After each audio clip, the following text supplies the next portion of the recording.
우리 한번 따라해 보시겠습니다. 갈수록 좋아지는 신앙사, 제자들이 그를 믿으니라. 요한복음 2장에 나오는 가나의 혼인잔치집 사건을 통해서 갈수록 좋아지는 신앙에 대해서 살펴보고 있는데요, 오늘은 마지막 네 번째 시간입니다.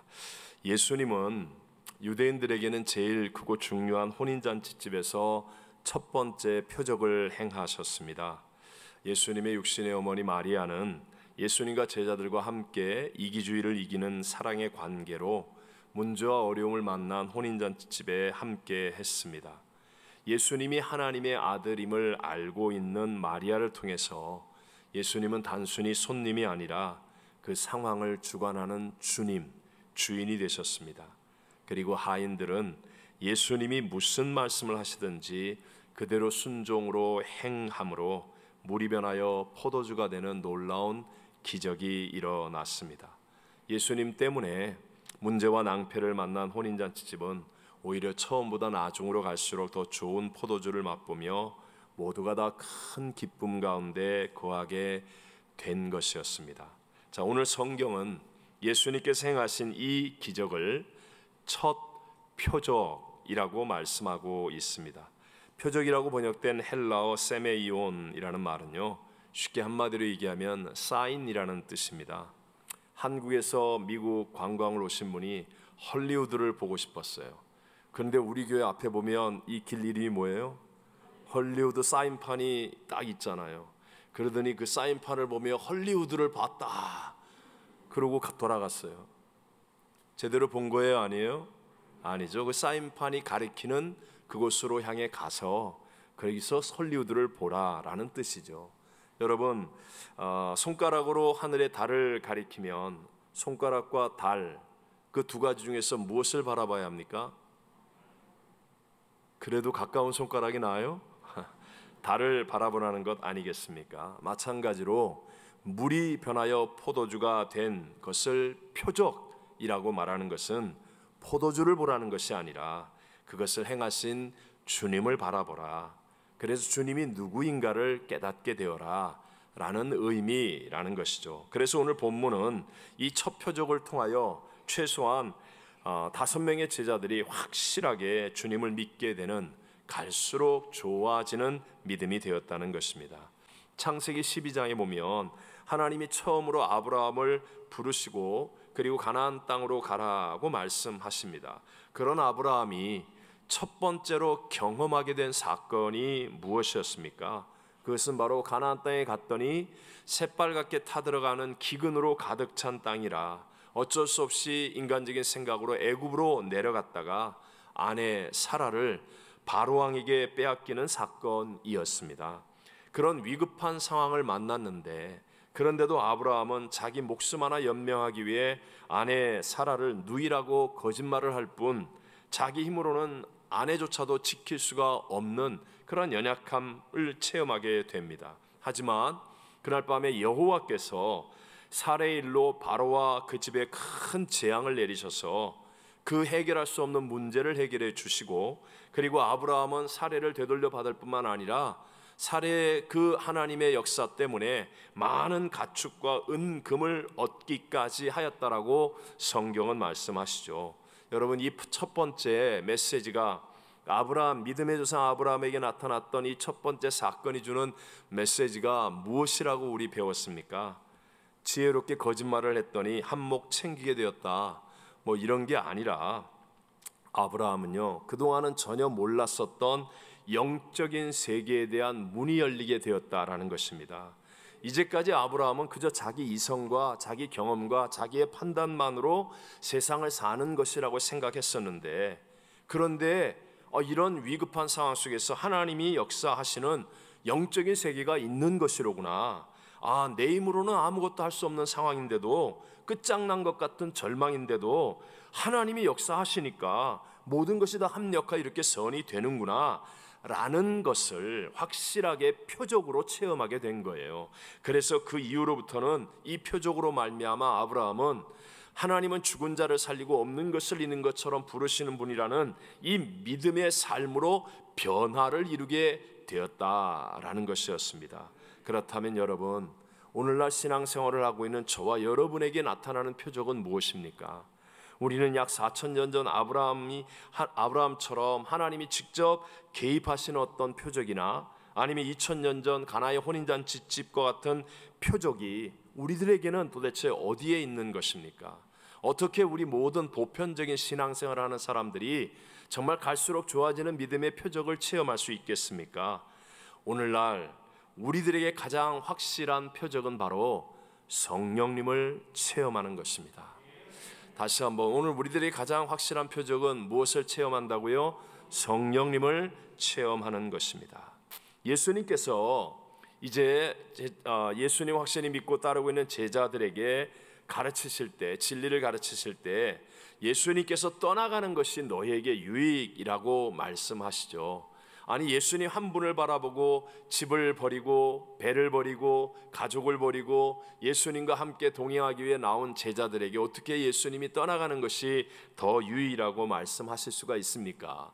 예수님은 우리의 죄의 문제를 해결하기 위해 인간의 육신을 입고 오셨기 때문에 십자가에서 죽으셔야만 했습니다. 그리고 예수님은 부활의 영으로 떠나셔야 합니다. 그 떠나셔야 하는 것이 유익인 이유는 바로 예수의 영, 하나님의 영, 보혜사 성령님을 보내어 주셔서 영원토록 제자들과 함께 하실 수 있게 하기 위해서, 그렇게 되기 때문에 그것이 더 유익이다라고 말씀하시는 겁니다. 우리 요한복음 16장 7절을 다 같이 한번 같이 읽어봅니다. 그러나 내가 너희에게 실상을 말하노니 내가 떠나가는 것이 유익이라. 내가 떠나가지 아니하면 보혜사가 너희에게로 오시지 아니할 것이요 가면 내가 그를 너희에게로 보내리니. 아멘.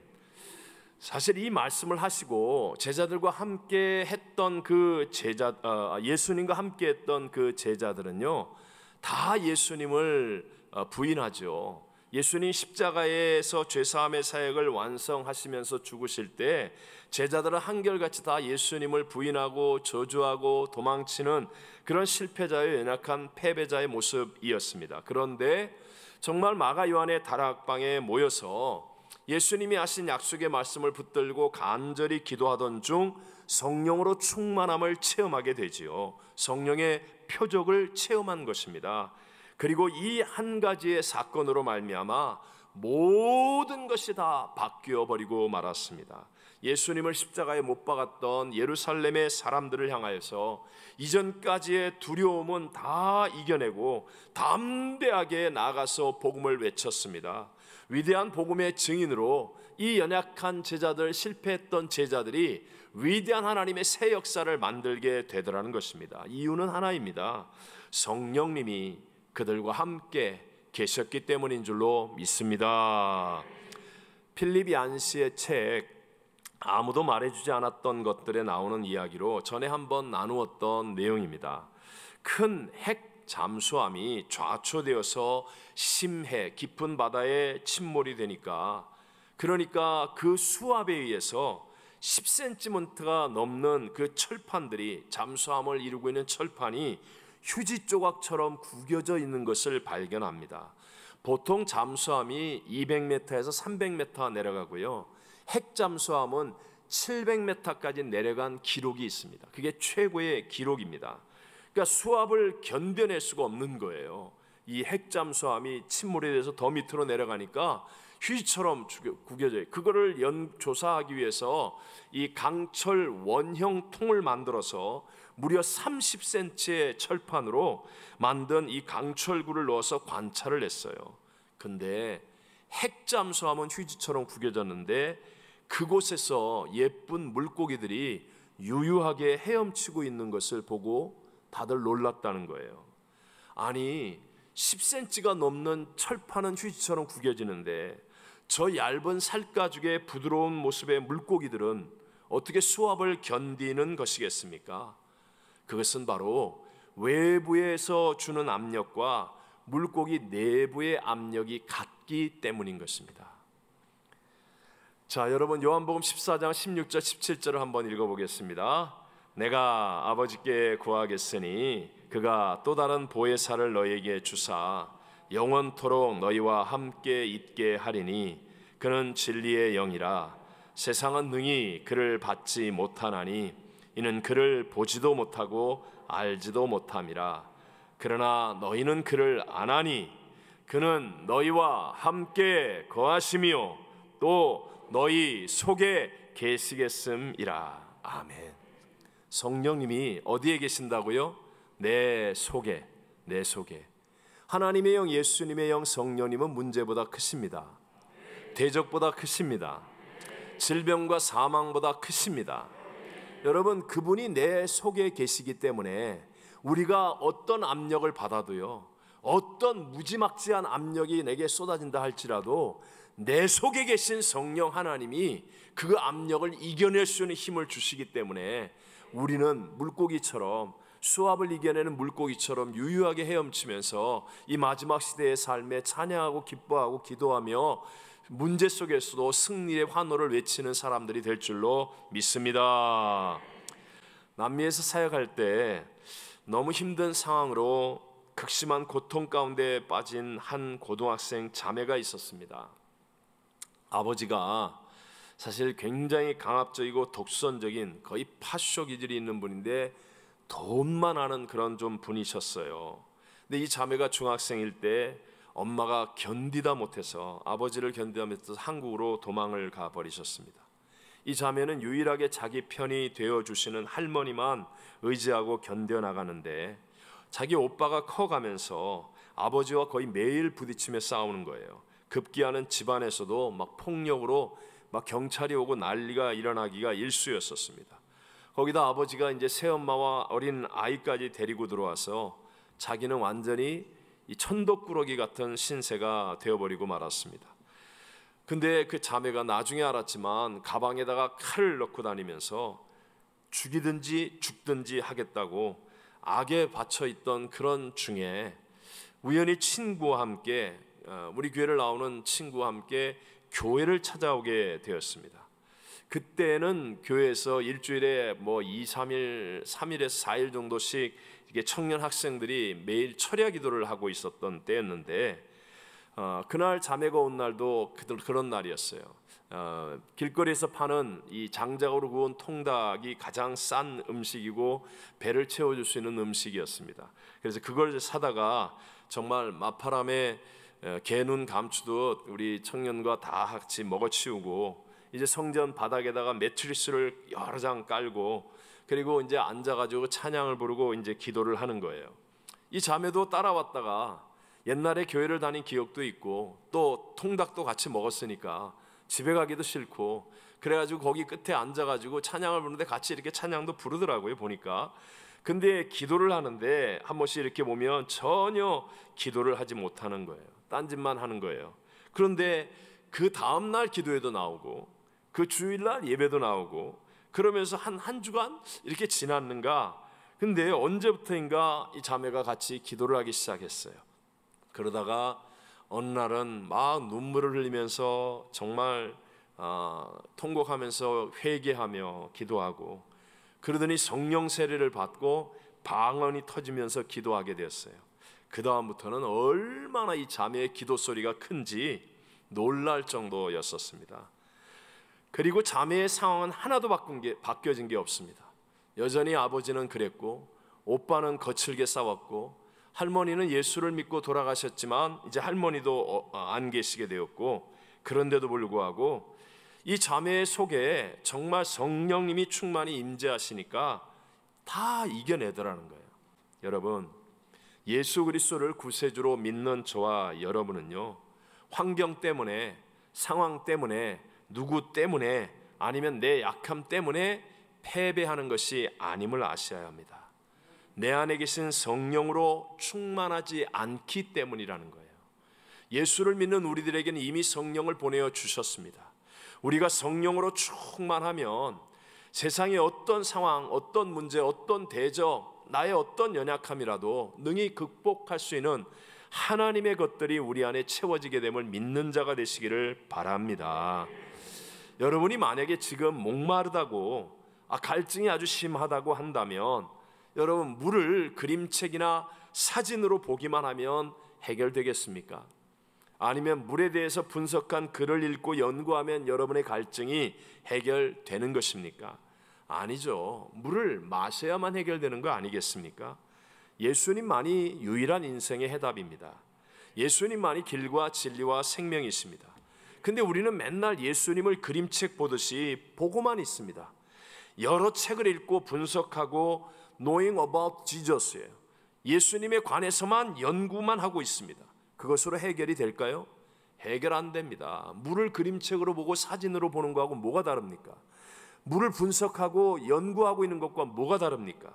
문제를 해결하시는 임마누엘 예수님이 나와 함께하여 주셔서 내가 그분을 체험하게 될 때, 내 안에 계신 예수의 영 성령님의 체험이 일어날 때, 그때 여러분 놀라운 하나님의 역사로 좋아지는 신앙이 되어진다는 것을 믿게 되시기를 바랍니다. 우리에게 예수님을 체험하게 해주시는 분, 물을 벌컥벌컥 들여 마시는 것처럼 인생의 문제를 해결해 주신 예수님을 체험하게 해주시는 분이 바로 성령님이세요. 성령님이시라는 겁니다. 요한복음 14장 26절을 같이 읽어보겠습니다. 보혜사 곧 아버지께서 내 이름으로 보내실 성령, 그가 너희에게 모든 것을 가르치고 내가 너희에게 말한 모든 것을 생각나게 하리라. 아멘. 여러분 보세요. 성령님이 역사하시면 모든 것을 가르치시고 모든 것을, 예수님이 하신 모든 것을 생각나게 합니다. 성령님이 함께하면요, 믿어지는 걸 어떻게 해요? 믿어지는 걸 믿으려고 혀를 깨물어도 안 되고, 믿으려고 몸부림을 쳐도 안 되고, 믿어보겠다고 머리를 부딪혀도 안 되는데 성령님이 나와 함께 하시면 믿어진다는 거예요. 깨달아진다는 거예요. 하늘의 능력이 공급되어져서 예수님이 행한 일을 나도 행할 수 있게 되고 그보다 큰 것도 할 수 있다는 믿음이 생기는 걸 어떻게 합니까? 믿음이 생기는 걸. 우리 한번 생각해 보십시오. 지금 저와 여러분은요, 코로나 바이러스 눈에 보이세요? 보이지도 않는 이 코로나 바이러스를 얼마나 의식하고 또 얼마나 예민하게 조심하며 반응하고 있습니까? 우리가 수시로 체온을 체크하고 또 이렇게 예배 드리면서 찬양 부르면서 기도하면서도 마스크를 쓰고 또 계속 예배 끝나면 소독하고 뛰어앉기도 하고 낯선 사람과 식사 교제도 절제하고 혹시나 어디서나 언제 모르게 바이러스가 묻을까봐, 균이 있을까봐 손도 자주 씻고. 근데 만약에 여러분, 만약에 우리가 성령님에 대해서 코로나 바이러스 신경 쓰는 것처럼 만큼만 우리가 성령님을 의식하고 성령님에 대해서 예민하게 반응할 수 있다면 우리 모두가 진짜 승리자가 될 수 있다는 걸 믿어야 합니다. 여러분이 지병을 갖고 있으면서 그 지병에 대해서 예민하게 반응하는 것만큼이나 정말 성령님에 대해서 오늘 성령님이 나에게 찬양하게 하신대요. 성령님이 나에게 이런 감동을 주셔. 성령님이 나와 함께 하심을 난 믿어. 여러분이 성령님을 조금 더 의식하고 예민하다면, 그렇다면 여러분, 우린 정말 갈수록 좋아지는 신앙의 삶을 삽니다. 예를 들어 볼까요? 자, 오늘 오후에 기도원을 갑니다. 기도원을 가는데 혹시라도 코로나 때문에 안 간다라는 것보다는 여러분의 마음속에 난 성령으로 충만함을 얻기 위해 갈 거야. 네? 날씨가 더워서 안 간다, 몸이 피곤해서 안 간다보다 난 성령님과 함께하여 승리하는 사람이 되기 위해 갈 거야. 여기까지 가야 한다는 거예요. 여기까지 가야 한다는 거예요. 뭐 이 상황, 저 핑계 다 되고 그러고 나서 왜 나한테는 성령으로 충만하지 않습니까? 그게 어떻게 말이 되는 얘기입니까? 가장 좋은 성령님을 우리에게 주셨는데도 내가 그 성령으로 충만하기 위한 대가를 지불하지 않은데 무엇을 하나님이 해줄 수 있단 말입니까? 그런데 여러분, 세상은 이 성령님에 대해서 모른다고 말씀하셨잖아요. 성령에 대해서 알지 못하고 보지도 못하고 받지도 않는다라고 아까 요한복음 14장에 말씀하셨잖아요. 아무리 공부를 많이 해서 박사학위를 몇 개를 가지고 또 뭐 인생에 경험이 많고 자수성가를 하고 뭐 대단한 업적을 이루고 무엇을 해도요, 죄송하지만 유치원에서부터 시작해서 대학원까지 성령님에 대해서는 알지도 못하고 보지도 못하고 받지도 못합니다. 사업하시고 장사하시고 비즈니스 하시고 뭘 하셔도 세상은 성령에 대해서 알지도 못하고 보지도 못하고 받지도 못한다는 거예요. 그래서 여러분, 정말 주님이 내 인생에 주시는 위대한 역사들, 나의 한계를 뛰어넘는 대역전극은요 100%입니다. 100%. 내 고집과 내 계획이 아니라 순종에서 나오는 겁니다. 순종할 때 이루어지는 이유가 바로 그 까닭입니다.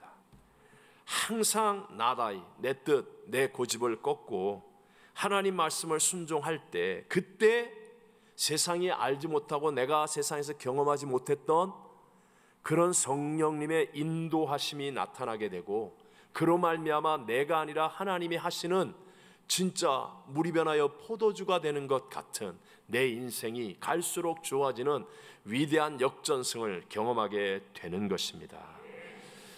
예수님의 마지막 승천을 본 사람이 500명이라고 그랬잖아요. 여러분, 승천의 영광이 얼마나 큽니까? 구름 속에 천군 천사가 보이고 예수님이 하늘로 올려지는 장면을 본 사람이 500명인데, 놀랍게도 마가 요한의 다락방에 모여서 예수님 말씀대로 끝까지 예루살렘을 떠나지 않고 성령 받도록 기도한 사람은 120명밖에 안 되었습니다. 다수였던 380명은 그냥 돌아갔어요.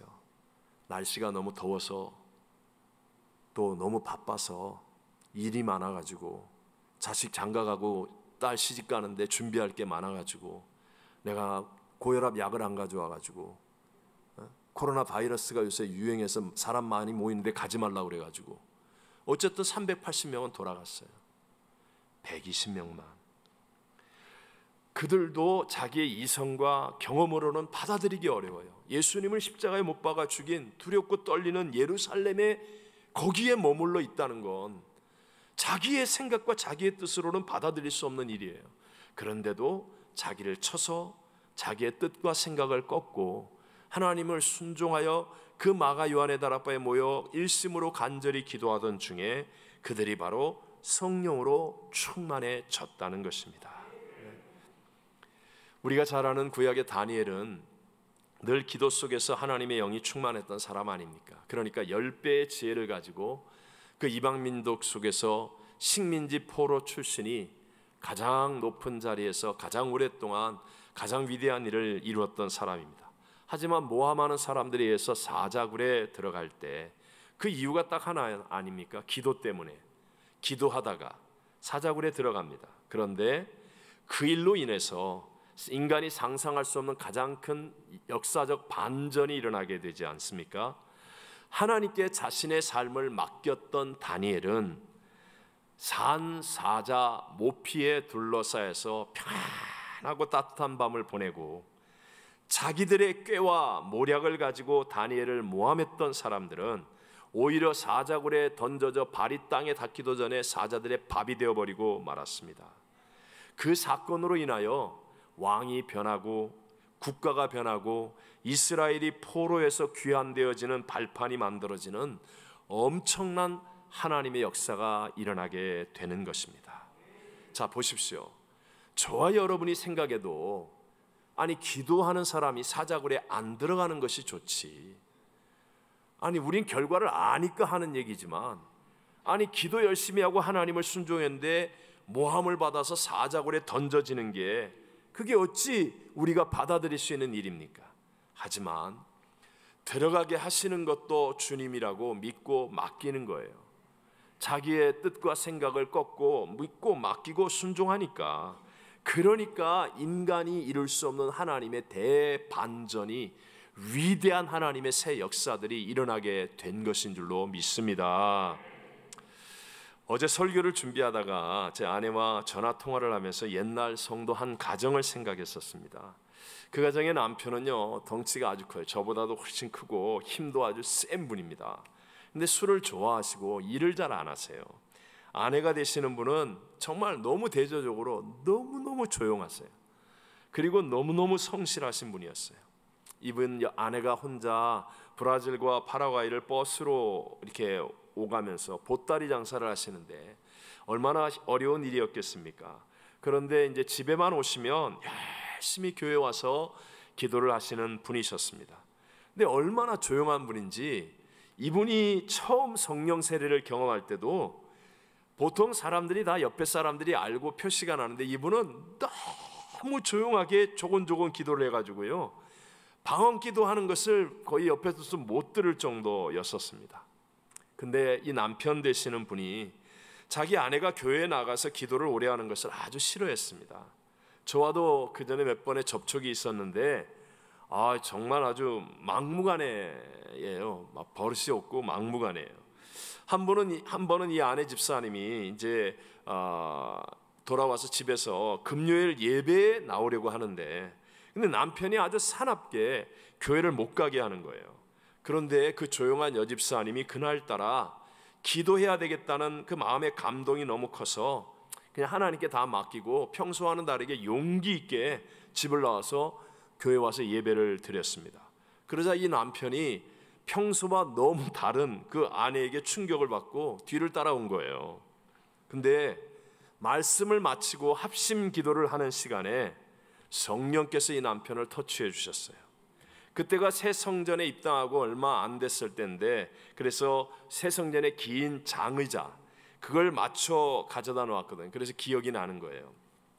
그 장의자는 인디안 과라니어로 왓담부라고 하는 나무로 만든 장의자예요. 이 나무는 물에 가라앉는 나무고 못을 박아도 못이 안 들어갈 정도로 무겁고 단단한 나무예요. 그 장의자를 저희 한국 사람들은 둘이서 이 장의자를 못 들 만큼 이게 어마어마하게 무거워요. 이 원주민들 막 이런 사람들이 와가지고 들고 나가야 움직이지, 우리는 막 6명씩 매달려가지고 끙끙거리는 하여튼 그런 장의자인데, 그런데 이 남편이요, 얼마나 요란스럽게 성령 세례를 받는지 그 나무 의자가 다 부서질 정도로 뛰고 부딪히고 울고 넘어지고, 그래서 나중에 막 방언이 터지기 시작하는 거예요.